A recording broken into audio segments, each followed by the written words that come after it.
Welcome to the Ending Sexploitation podcast, where we decode sexual harm and provide you with active solutions. I'm your host, Kaylee McNamara.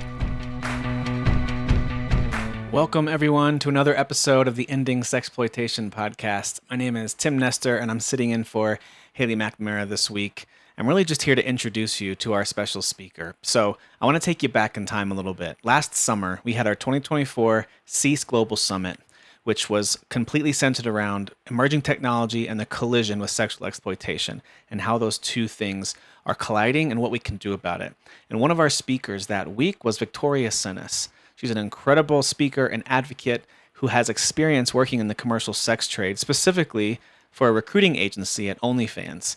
And she started to see the deceptive and harmful tactics that were being used to lure individuals into the sex trade. So she tells her story of what she experienced, what those tactics were like. She pulls the curtain back for us a bit, which is so important for us to see how platforms like OnlyFans operate and how they monetize things, how they are profitable. So she exposes a lot of that and then tells her story about what her moment of realization was and why she has now pivoted into this new effort called Creating Gems, which she'll talk about as well. So let's listen together to Victoria as she shares about the lure of lies, grooming and recruitment in the sex trade. My name's Victoria, 26, and I've come all the way from Melbourne, Australia, basically to educate you guys on the inner workings of an OnlyFans agency. So basically everything that these two have spoken about is what I did in practice. So I actually helped to build and create the largest OnlyFans agency in the country, and we got there in about a month and a half. So just to kind of backpedal before I go through the inner workings of what an OnlyFans agency is, as I go through, you'll see some of our TikTok requirements that we would send to the girls as non-negotiables, so you can just read them at your own pace. But I really want to start off by addressing a lot of the misconceptions that people do have about OnlyFans, and the reason as to why I thought it was okay to work for an OnlyFans agency. Now, the women that owned and started this agency were highly educated women. One was an ex-criminal lawyer who actually worked for some of the biggest criminal law firms in Melbourne. And then the other two were already OnlyFans stars in Australia. So they already had massive influence and massive platforms. Now, my background is actually in startups and marketing. So I was approached to come and help build out the marketing aspect of an OnlyFans agency.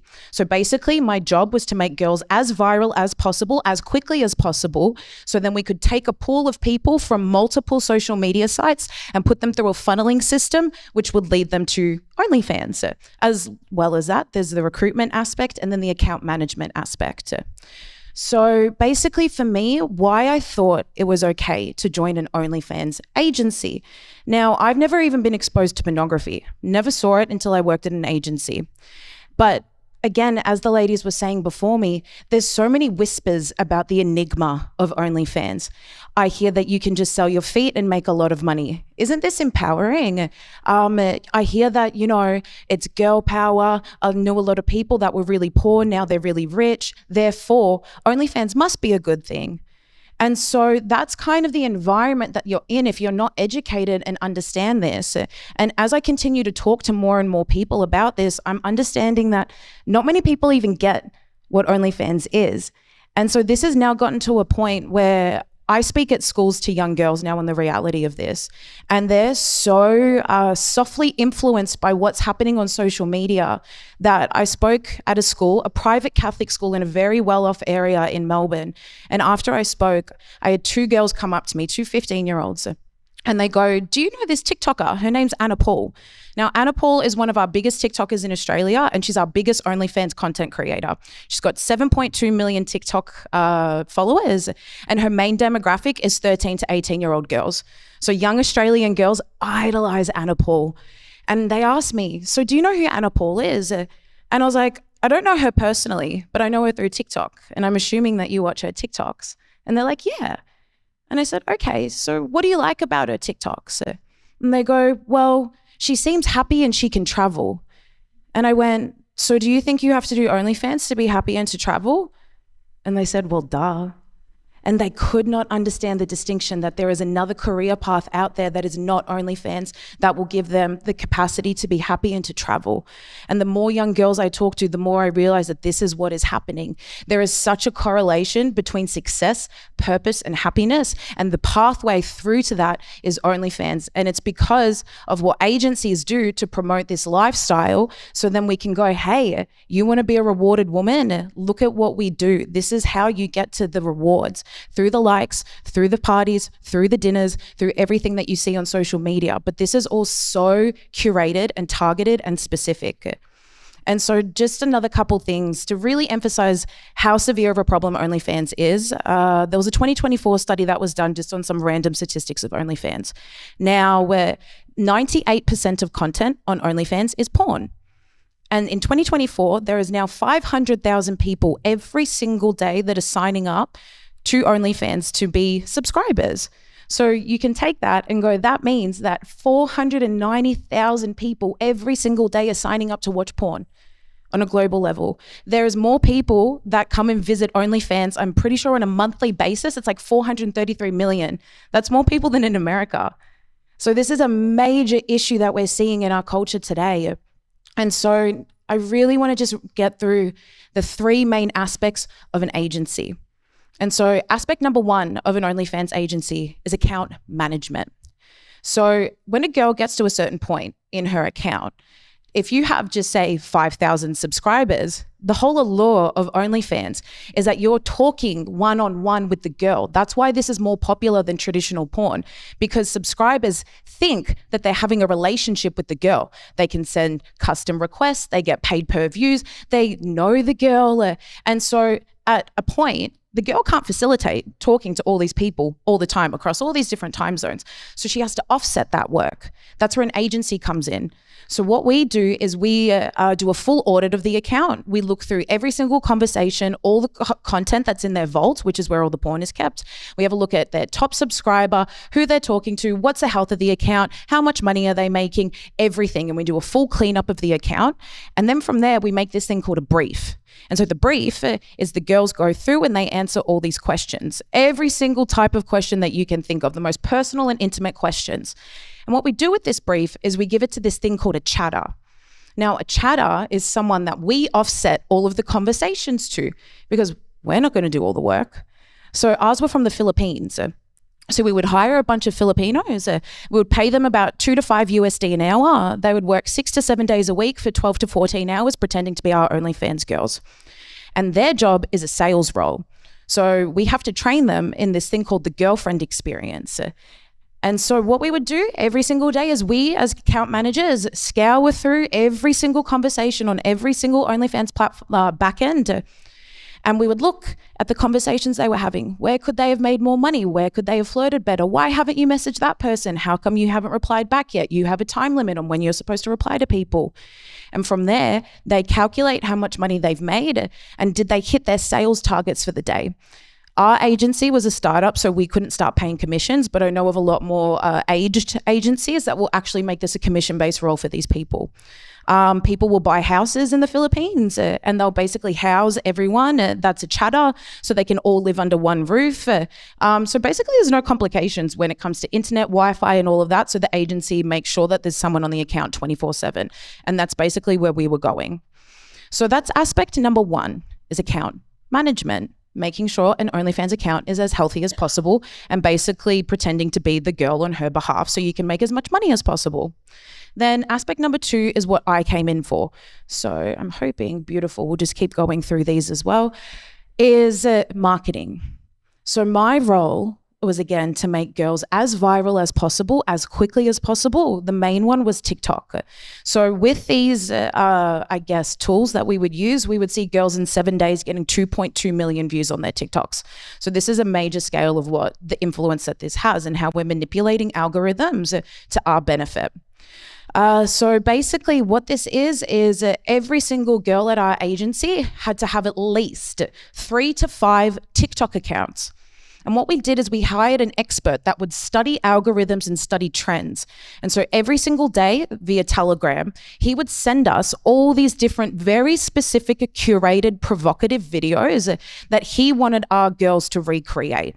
And along with this, there's trending sounds, trending skits, trending hashtags, whatever you can think of. But every single day, we would get about 12 to 15 videos sent to us, and we would send them out to every single girl. And her requirement was that she had to recreate these individual unique videos, because TikTok will actually flag if you post the same video across all accounts. So there needed to be 20 original videos that were posted 7 days a week from these girls to get them as viral as possible, with the intent of a subscriber seeing this and going, oh, that's a little bit cheeky. I wonder if there's more that I can find.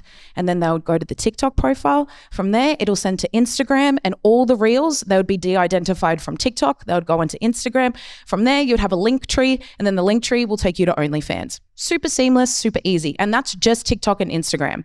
Then, as Melanie was mentioning before, you get into Reddit. And then on Reddit, you have like your VPNs, your proxies, your fake accounts, everything like that to do it. Then you go onto X, and X is very similar to how you market on Reddit, because there's no rules basically. Then you get into Snapchat, you get into dating apps and everything else. And then there's these wonderful things called suicide accounts, and the ecosystem just goes on and on and on. So any platform that you think that you can sell an OnlyFans girl on, they're probably being sold on. So you can imagine how inundated people are with very extremely provocative targeted content.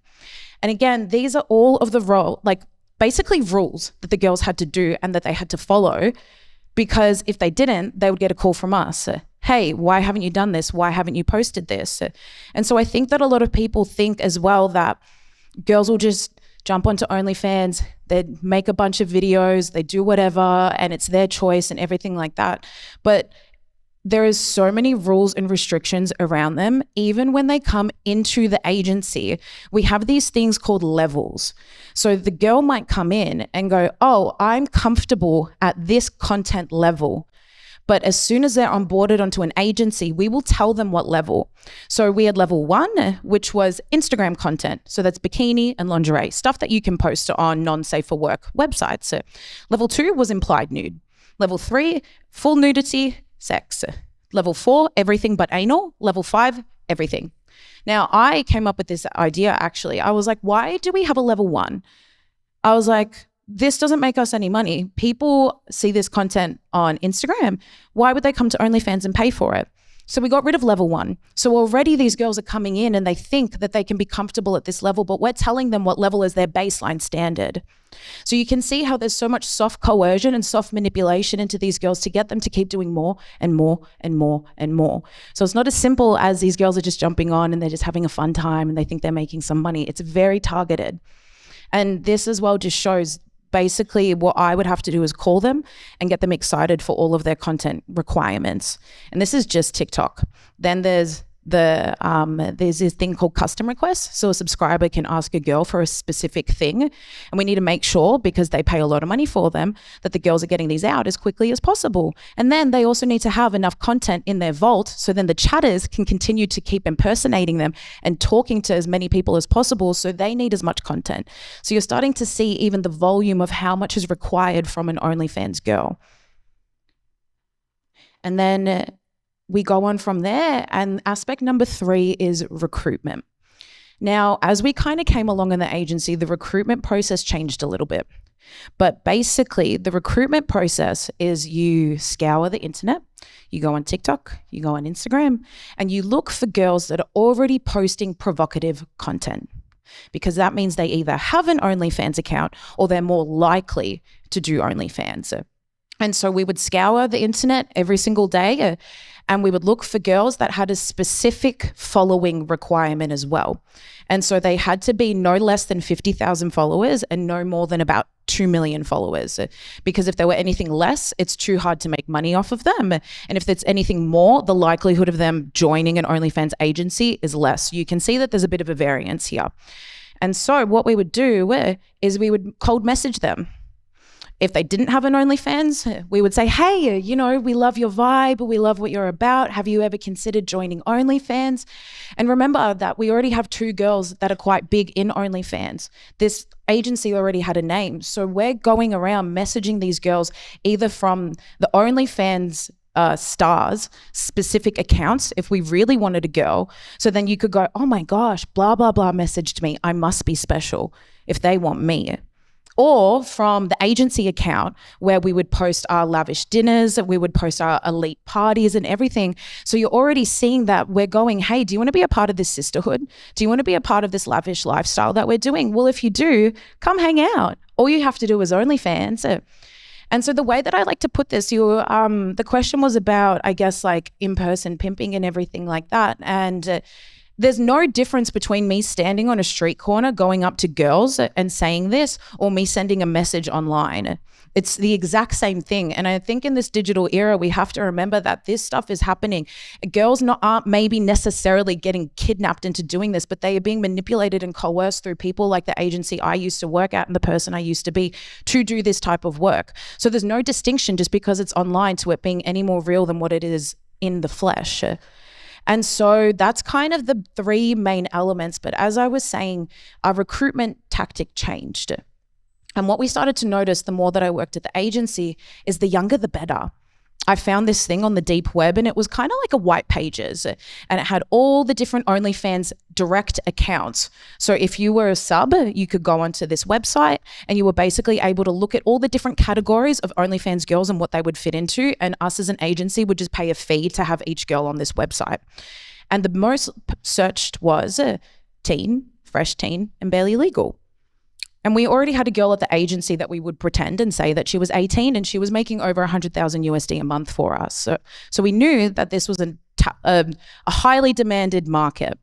So what we would do with this message is we would actually start finding girls that looked like they were 18. We'd start finding girls that looked young. And if they weren't 18, thank you, we would ask them, are you happy to lie basically and say that you're 18? And so this is where all of that grooming came into it. And one of the owners of the agency actually got a girl out of her modeling contract because they're an ex-criminal lawyer to be able to come and work for OnlyFans.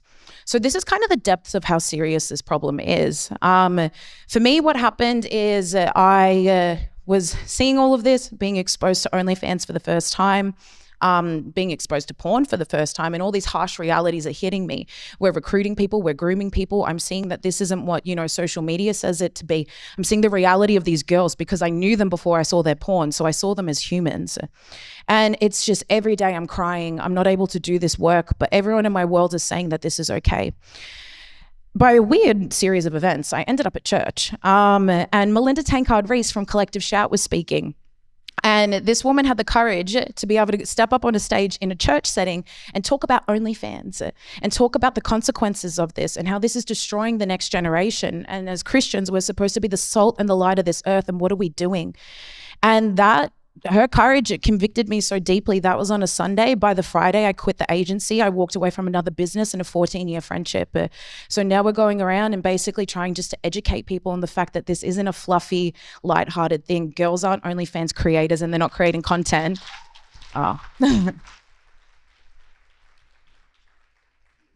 But yeah, they're sex workers and what they're doing is creating porn, and we need to be able to use these terms to protect the next generation, to be able to encourage young women to dream bigger dreams than those two 15-year-old girls who thought that their biggest goal in life was to do OnlyFans. And it's more and more reoccurring because of the way we're soft manipulating social media by showing that this is a rewarded woman. We're showing young men that this is what a desirable woman is, and then we're able to pull in people into this ecosystem. So what I would love to see happen is this type of education getting out into every single non-for-profit, that they're able to take this to be able to go to their spheres of influence and their arenas to be able to say, hey, OnlyFans isn't what you think it is. talk to young girls in schools in Australia, but I'd love to see that across, globally, especially in the US, Australia, and the UK, where OnlyFans is the biggest. So we're able to educate them and equip them and get them to understand there is an alternative reality. There is another choice. The same way Melinda did that for me and educated me, I want that for other young women. And then I really want to see this in church programs as well, because this is a huge issue in the church and no one talks about it.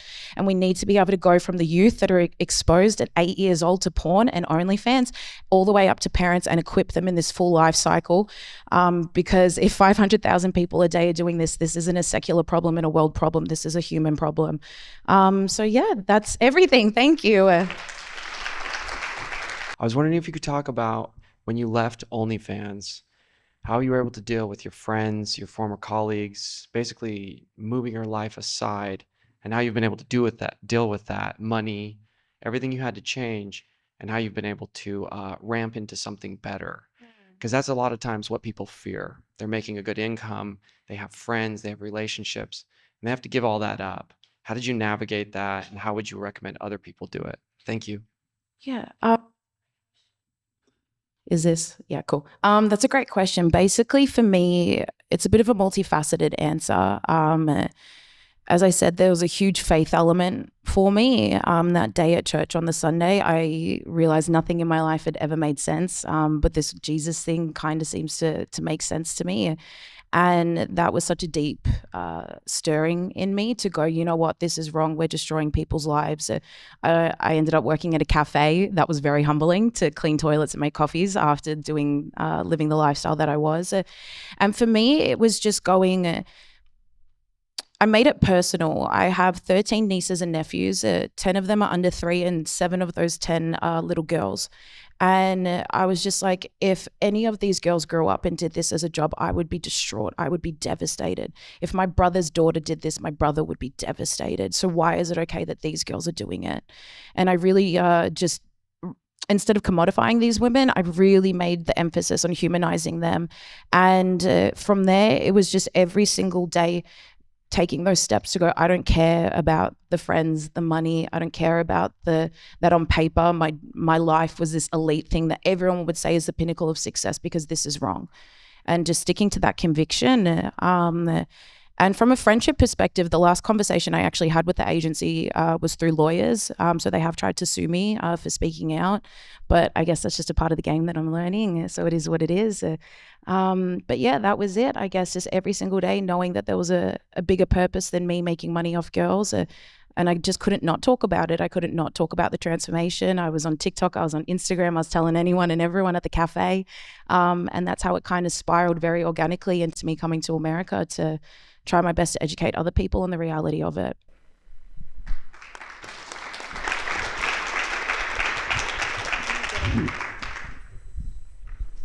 I was interested to know how the agency was getting paid. What's the relationship between the talent and the agency? So OnlyFans takes 20% and an agency can take anywhere from 15 to 50%. It just depends on the agency. I would like to ask for some recommendations, because I think that a lot of youth and adults who are transgender, non-binary, and part of the LGBTQ plus community are joining OnlyFans. But I think that a lot of the exploitation movement and trafficking movement, we are not having services, and we actually are a lot of time engaging in transphobic and homophobic behaviors.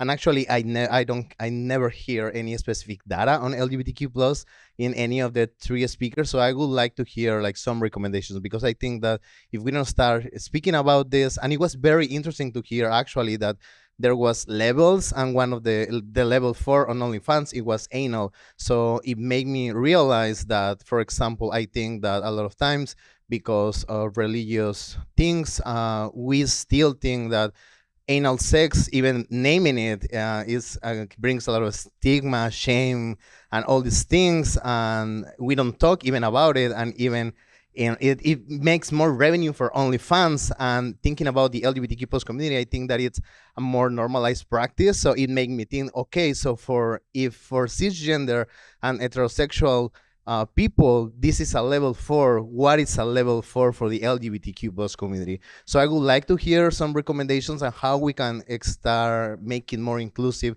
so we can protect, especially like the LGBTQ plus youth. Just to preface the whole levels thing of the level 4 being anal and then the level 5, that wasn't necessarily a discriminatory thing. It was just a comfortability aspect for the girls, because not many girls are comfortable with doing that act. So that's kind of the only reason why there was the differentiation in that level, for that reason, because it's not a common thing from our sphere and what we were in for women to be comfortable to do that in such a weird way. I know that makes no sense, but just to preface that. And personally, I would have to palm that question off to you both. I didn't experience, I have no lived experience or any knowledge of interacting with anyone that was gay or LGBTQ, so I wouldn't have anything kind of useful to say to that. Just to say, I guess super focused on like an OnlyFans aspect of this, I think that there's two ways that you could go about this potentially. I think that number one is actually getting the education out there. So as you were saying, some type of program to get people to understand that this is a problem, that you are being coerced, and that if that does happen, you are a victim of this, and get that normalized in our culture, and start to really create a different culture where we're going, this shouldn't be glamorized, this isn't okay, like this is sex work and people are manipulating you through culture or through agencies to do this. And if we can start to make that of a more mainstream narrative, I think that there's a preventative factor there. And then as well, if there's a way that we can, I'm just thinking, if a girl hypothetically came into a police station and is like, hey, I'm being groomed, and showed a message, I wonder how many people would turn her away. But if a girl came in and said, hey, this girl is standing on the street corner down there and she's trying to get young girls to come in, something would be done about it. So, and again, as I was saying, there's no difference. So if there's a way that we can even put accountability on that, because these messages that people get, they are real messages. There is agencies behind them. I even know personally of someone who had an agency in Australia that was targeting women in Latin America. And so if there's a way that we could build even a program around, if this is happening, there are options. You can come to us. We will be able to figure out where this is, because there is probably an ecosystem that's behind that message. And then just on an everyday ground level, having these conversations with anyone and everyone, getting children to understand this and reporting those videos. If you're on TikTok and you see this hypersexualized video, you probably know that there's now an agency behind it. It's targeted, it's curated, it's intentional. Hit that report button every single time. And I think that they're the 3 things that we could try and do just to help combat this. Well, thank you so much for listening and watching. Such a powerful story from Victoria, and we just appreciate her taking time to join us last summer. And I don't know about you, but it changes the way that I see the behind the scenes of some of these platforms. It changes the way we think about how they operate. And if you'd like to learn more, you can follow Victoria on social media. We'll put those links in the show notes along with her website. And I'll give you a link to our OnlyFans Dirty Dozen List page. They've been on our Dirty Dozen list before about the harms that they cause and how they facilitate sexual exploitation, so you can learn more there as well. And as always, a link to donate if you want to support the work that we're doing here at the National Center on Sexual Exploitation. But as always, thank you for watching. Thank you for listening. Please subscribe and rate and share us with friends. And thank you for joining us in ending sexploitation.